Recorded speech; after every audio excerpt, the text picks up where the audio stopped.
Si toi aussi tu veux te mettre à la course à pied et te préparer pour ta première course, que ce soit un 5 ou un 10 km, alors continue de regarder cette vidéo.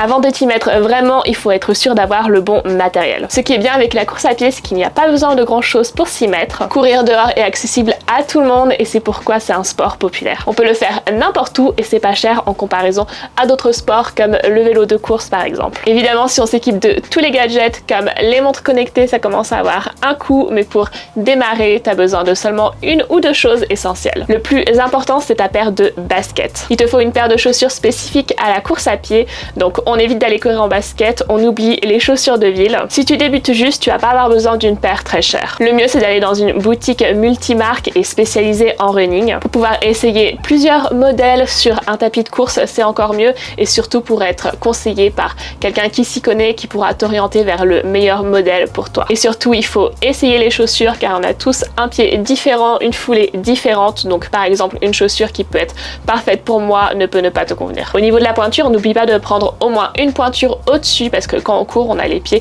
qui gonflent et après on peut se retrouver avec des ongles noirs. Une fois que tu as ta paire de chaussures, tu es presque prêt à démarrer et il y a encore deux choses qui sont assez essentielles pour moi. Donc la première, c'est une paire de chaussettes, si possible sans couture, comme ça on évite les frottements avec la chaussure et le pied, surtout quand c'est humide et donc on évite les ampoules. Le dernier équipement, c'est surtout pour les femmes, il faut une brassière de course vraiment spécifique pour bien maintenir, surtout pour les fortes poitrines. Et pour le reste, un t-shirt, un short, ça fera l'affaire. Après, en hiver, évidemment, il va falloir rajouter des couches. Une fois que tu as tout ton matériel, tu es prêt à y aller. Alors, comment on débute? Pour les premières sorties, tu peux commencer par alterner course et marche. Donc, par exemple, on va courir 1 minute et ensuite on va marcher 1 autre minute et on répète ça 5 fois au total. Alors, attention, c'est pas du fractionné. On sprint pas sur les 1 minute. On va à allure lente, à un rythme qui est facile pour nous. Et à chaque séance, on essaye d'augmenter le temps de course et de diminuer le temps de marche jusqu'à ce que tu réussisses à courir en continu sans avoir besoin de t'arrêter. Alors certains ont plus de facilité que d'autres. Pour certaines personnes, ça va pas poser de problème de courir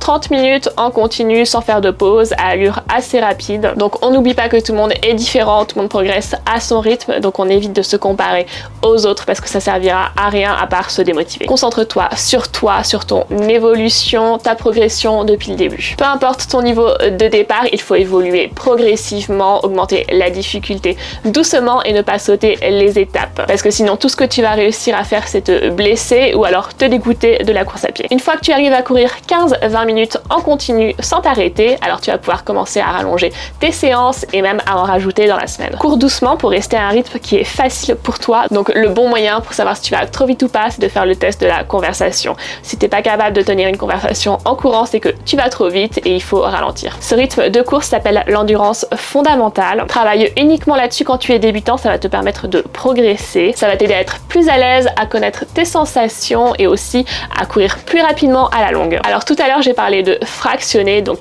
qu'est-ce que c'est et à quoi ça sert? Alors le fractionné, c'est un type d'entraînement où on alterne course rapide à allure soutenue et repos. Alors le moment de course doit être rapide, tu dois être essoufflé, pour le coup là tu dois pas être capable de tenir une conversation, il faut aller vite et se challenger. Suivant l'intervalle, si c'est long ou court, forcément on va pas courir à la même allure sur 30 secondes par exemple que sur 4 minutes. Donc on ajuste son rythme par rapport à la durée de l'intervalle. Il faut se concentrer sur ses sensations, l'effort doit être intense mais tu dois être capable de tenir toute la séance. Si arrivé à la moitié tu n'arrives pas à tenir, c'est que tu as été trop rapide dès le début. Et cet exercice, ça va t'aider aussi après pendant les courses à pas partir trop rapidement, justement à garder des réserves pour tenir jusqu'à la fin. C'est difficile de savoir à quelle allure courir au début, mais à force, avec de l'entraînement, tu vas reconnaître les sensations dans ton corps et tu vas savoir quelle allure adopter. Alors à quoi ça sert le fractionné? Ça sert à courir plus rapidement en général. Ça aide à habituer ton corps et ton cœur à être dans le rouge. Donc le but, c'est de devenir à l'aise dans l'inconfort et de repousser ses limites toujours un peu plus. Le fractionné va aussi aider à améliorer ta VO2 max qui va améliorer ton niveau de fitness en général. Si ça vous intéresse, je peux faire une vidéo détaillée sur la VO2 max car il y a pas mal de choses à dire avec tous les systèmes d'énergie du corps, etc. Alors maintenant qu'on a vu les bases ensemble, on va pouvoir parler course. Pour une première, je te conseille de commencer par une course courses pas trop longues, donc un 5 km ou même si tu t'en sens capable, un 10 km. Essaye de trouver une course près de chez toi pour garder tes repères et ne pas être stressé avec la logistique de devoir faire une course dans une autre ville ou un autre pays. Mais si t'es pas du genre à stresser, alors faire une course dans une ville ou un pays que tu connais pas va permettre de découvrir de nouveaux endroits et aussi de faire un petit week-end vacances. Alors vacances avec une course, je sais que tout le monde va pas considérer ça comme des vacances, mais bon, chacun voit les choses comme il veut. Une fois que tu es inscrit à la course, tu peux commencer l'entraînement. Peu importe ton objectif, c'est toujours bien de suivre un plan d'entraînement car ça te permet d'arriver plus détendu le jour de la course parce que tu sais que tu as fait tout ce qu'il fallait, tous les efforts pour réussir. Niveau plan d'entraînement, il y en a plein qui sont gratuits sur internet, donc essaye de trouver un plan qui est adapté à ton objectif mais aussi à ton niveau. Personnellement, c'est ce que j'ai fait pour mes premières courses quand j'y connaissais pas grand chose, mais maintenant avec le recul, je pense que j'aurais fait les choses différemment. Après, je dis pas que ces plans sont mauvais et il y en a qui sont très bien, c'est juste qu'ils ne prennent pas en compte ton état de fatigue, ton emploi du temps, donc en gros ils sont pas personnalisables. Pour moi, le problème c'est que je suivais ces plans à la lettre, donc c'est-à-dire que je faisais la séance qui était indiquée, le bonjour, etc. Et donc j'ignorais les signaux que mon corps pouvait me lancer si j'étais fatiguée, etc. Et forcément après je me retrouvais avec des débuts de blessures et j'étais obligée d'arrêter de courir pendant 1 ou 2 semaines pour être sûre d'être en forme le jour de la course. Donc mon conseil c'est d'essayer d'adapter le plan à tes besoins. De ne pas hésiter à décaler un entraînement si tu sens que ton corps est trop fatigué, mais attention à bien distinguer la fatigue de la flemme, hein, parce que c'est pas la même chose. Et si tu as les moyens, l'idéal c'est d'avoir un coach qui va pouvoir te créer un plan personnalisé, donc comme moi par exemple.